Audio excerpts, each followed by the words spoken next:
இந்த மாலுக்கு பேர் வந்து கெயின் இல்லைன்னா ஜின்னுன்னு வச்சுக்கலாம். ஆக்சுவலாக அந்த மால் இப்போ வந்து பார்த்தாச்சுன்னா சாப்டர் 3க்குள்ளே போயிடலாம். இப்போ நம்ம ஆள் வந்து பார்த்தாச்சுன்னா அடிபட்டு மிதிபட்டு கஷ்டப்பட்டு அப்படியே கொஞ்சம் கொஞ்சமாக அப்படியே போயிட்டுருக்கான். ஆக்சுவலி இந்த கோல்ட் பிளட்டோட பவர் என்னென்னா எல்லா அட்மாஸ்பியருக்கும் எல்லா விஷயத்துக்கும் அடாப்ட் ஆகிக்கும். ஸோ இதனால் வந்து பார்த்தாச்சுன்னா இப்போ இவனுக்கு வந்து ஒரு வித்தியாசமான ஒரு பவர் கிடைச்சிருக்கு.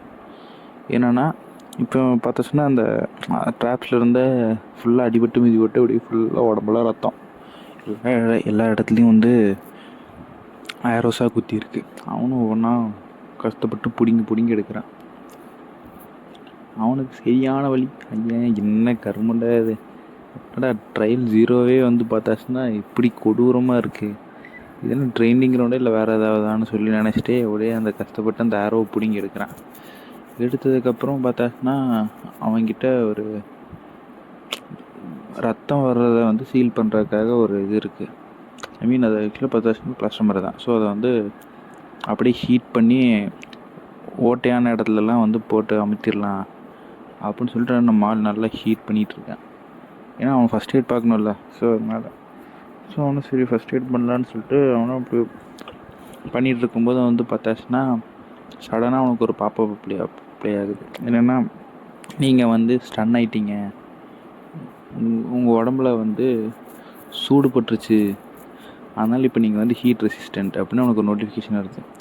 ஸோ சரி பரவாயில்ல, அவனும் அந்த ஓட்டையெல்லாம் அடிச்சுட்டு சரி ரத்த வர இடத்துல அடிச்சுட்டு இனிமேல் நம்ம வந்து இதுக்கு முன்னாடி போய் பார்க்கலாம், இதுக்கு மேலே என்ன இருக்குன்னு போய் பார்க்கலான்னு சொல்லிட்டு நம்மால் நல்லா வேடுன்னு வடக்குன்னு நடந்துட்டுருக்கேன். போயிட்டுருக்கும்போது வந்து பார்த்தாச்சுன்னா அவன் அப்போ தான் ஒரு விஷயத்தையும் நோட்டீஸ் பண்ணுறான். என்னென்னா ஒரு டைமிங் இருக்குது ஒவ்வொரு ட்ராப்பில் இருந்தும் ஆரோஸ் வந்து அட்டாக் பண்ணுறதுக்கு. அவன் தான் யோசிக்கிறான். அதாவது கரெக்டாக அதை அட்டாக் பண்ணும்போது வந்து பார்த்தாச்சுன்னா ஒரு வித்தியாசமான ஒரு சவுண்டு வருது. இப்போ நம்ம வந்து அதை மட்டும் கண்டுபிடிச்சாச்சுன்னா கிளிங்னு ஒரு சத்தம் கேட்குது, ஒரு மெக்கானிசம் சவுண்ட் மாதிரி. அது எனக்கு கேட்குது, ஆனால் எங்கே இருக்குதுன்னு கரெக்டாக கேட்கல அப்படின்னு சொல்லிட்டு இப்போ அவன் யோசிச்சுட்ருக்கான். இந்த மாதிரி ஒரு கேஸ் எல்லாம் வச்சு தான் அவங்க வந்து கண்டிப்பாக யோசிச்சுருப்பாங்க, மீன் அந்த ட்ராப்ஸ் எல்லாம் செட் பண்ணியிருப்பாங்கன்னு சொல்லிட்டு அவனும் அவனோட சென்சஸை வந்து எக்ஸ்பேண்ட் பண்ணுறான். பண்ணும்போது வந்து பார்த்தாச்சுன்னா லேசாக இங்கெல்லாம் அந்த சத்தம் வருதுன்னு அவன் வந்து ஃபீல் பண்ணிகிட்டு இருக்கும்போது அவன் தலைக்கு மேலே வந்து பார்த்தாச்சுன்னா மறுபடியும் அந்த ட்ராப்ஸ் வந்து ஸ்டார்ட் ஆக ஆரம்பிக்குது. ஸோ சரி தலைக்கு ஓஹோ அப்படியா கதை அப்படின்னு சொல்லிட்டு நம்ம என்ன டாப்புன்னு ஒரு டேகர் எடுத்து மேலேயே ஒரு போர்டு போட்ட உடனே அந்த மெக்கானிசம் வந்து ஃபுல்லாக கரெக்ட் ஆகி இருக்கிற ட்ராப்ஸ் எல்லாம் அப்படியே நேராக அவன் மேலேயே கீழே விழுந்துடும் தட்டார்னு. நம்மளால் பார்த்துட்டு எப்படியோ ஒரு வழியாக இங்கே இருக்கிற ஒரு ட்ராப்ஸை ஓரளவுக்கு சமாளித்தாச்சு அப்படின்னு சொல்லிட்டு பெருநிம்மதி அடைகிறான். நம்மால் அப்படி பரமானந்தம் அடைகிறான். அதுக்கப்புறம் சரின்னு சொல்லிட்டு மறுபடியும் முன்னேறி போகும்போது அப்போது வந்து பார்த்தாச்சுன்னா அட்டாக் பண்ணப்போனா அவனுக்கு ஒரு நோட்டிஃபிகேஷன் வருது, உங்கள் ஸ்ட்ரென்த் வந்து இன்க்ரீஸ் ஆகிருக்கு, உங்கள் எஜிலிட்டி இன்க்ரீஸ் ஆகிருக்குன்னு. அப்புறம் தான் ஒரு விஷயத்துக்கு கவனிக்கிறேன், அடைச்ச அப்படின்னா நம்ம இந்த ஆரோஸ்லேருந்து டாஜ் பண்ணாலோ இல்லை அந்த ஆரோஸ் பக்கத்தில் வரும்போது தப்பிச்சாலோ அவனுக்கு அவனோட ஸ்டாட் பாயிண்ட்ஸில் ஒவ்வொன்றும் ஆட் ஆகுது, ஸ்ட்ரென்த்து, ஸ்டாமினா, எஜிலிட்டின்ட்டு. ஆனால் நம்ம நாளைக்கு என்ன கடுப்புனா எம்பி மட்டும் ஏறவே இல்லை. எம்பின்னா ஒன்றும் இல்லை, மானா பவர். ஸோ நம்மளுக்கு அதான் புரியல, என்னடா இது மானா பவர் மட்டும் நமக்கு இன்க்ரீஸ் ஆக மாட்டேங்குது, மித்தெல்லாம் இன்க்ரீஸ் ஆகுது, மானா ரொம்ப கம்மியாக இருந்ததுன்னா நமக்கு எனர்ஜி சீக்கிரமாக ட்ரெயின் ஆகிருன்னு சொல்லிட்டு ஹேன்னு சொல்லிட்டு பார்த்தாச்சுன்னா யாரோ பார்க்குற மாதிரி இருக்குது. யாருன்னு பார்த்தாச்சுன்னா நம்ம காப்ளின் தான். அவனும் நல்லா ஆச்சரியமாக பார்த்துட்ருக்கான். பரவாயில்லையே, இந்த வருஷம் ட்ரைனிங் வந்து இந்த டைம் ட்ரைனிங் வந்து பார்த்தாச்சுன்னா நல்லா சூப்பராக ஃபன்னாக போகுது போல்.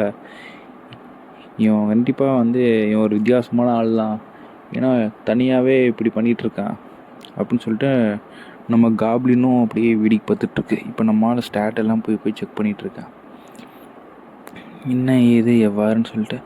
இப்போ வந்து பார்த்தாச்சுன்னா அந்த 0 ட்ரைனிங் ரூம் முடியுது, அது ஏ பிளாக் முடியுது. சரின்னு சொல்லிட்டு அவனும் வந்து பார்த்தாச்சுன்னா அங்கே ஒரு ரெஸ்ட் ரூம் மாதிரி இருக்குது. ரெஸ்ட் ரூம் இல்லை, அது ரெஸ்ட் எடுக்கிற ரூம். சரின்னு சொல்லிட்டு அங்கேயே இப்படி போய் கண்ணசர்றான். திடீர்னு வந்து முழிச்சு பார்த்தா திடீர்னு கும்பிடுகுரு சாமி தீபாவளி வாழ்த்துக்கள் அப்படிங்கிற மாதிரி டாப்புன்னு ஒருத்தன் முன்னாடி வரான். இவன் நம்மளும் பயந்துடுறான்.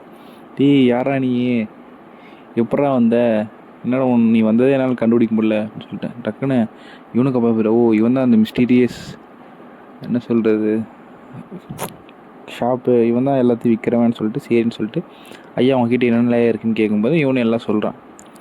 இந்த மாதிரி மெடிசா வேணாமல் அப்புறம் அந்த ஒரு கொம்பு ஆன்னு சொல்லிட்டு.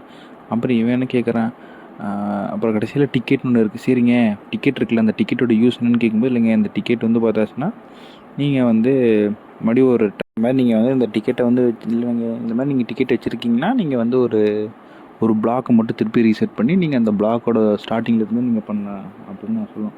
அப்படின்னா சரி எனக்கு அந்த டிக்கெட் தான் வேணும், நான் இந்த ஏ பிளாக்கை திருப்பி நான் ஃபஸ்ட்லேருந்து நான் வந்து சுற்ற போகிறேன். ஏன்னா இப்போ தான் நம்ம ஹீரோவுக்கு தெரிஞ்சிருக்கு அப்படின்னு. இப்போ தான் நம்ம ஹீரோவுக்கு தெரிஞ்சிருக்கு என்னென்னா, சரி நம்ம நிறைய அந்த ஆரோஸை மிஸ் பண்ணிட்டோம், டாஜ் பண்ணாமல் குத்து வாங்கிட்டோம், மறுபடியும் நம்ம வந்து பார்த்தாச்சுன்னா டாஜ் பண்ணி போய்க்கலாம் அப்படின்னு சொல்லிட்டு அதை ரீசெட் பண்ண சொல்கிறான்.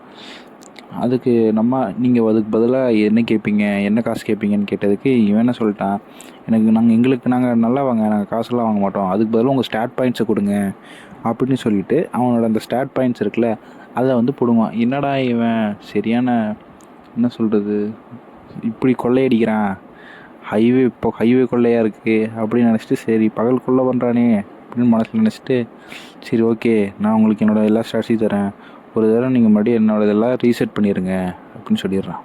இதோட சாப்டர் 3 முடியுது.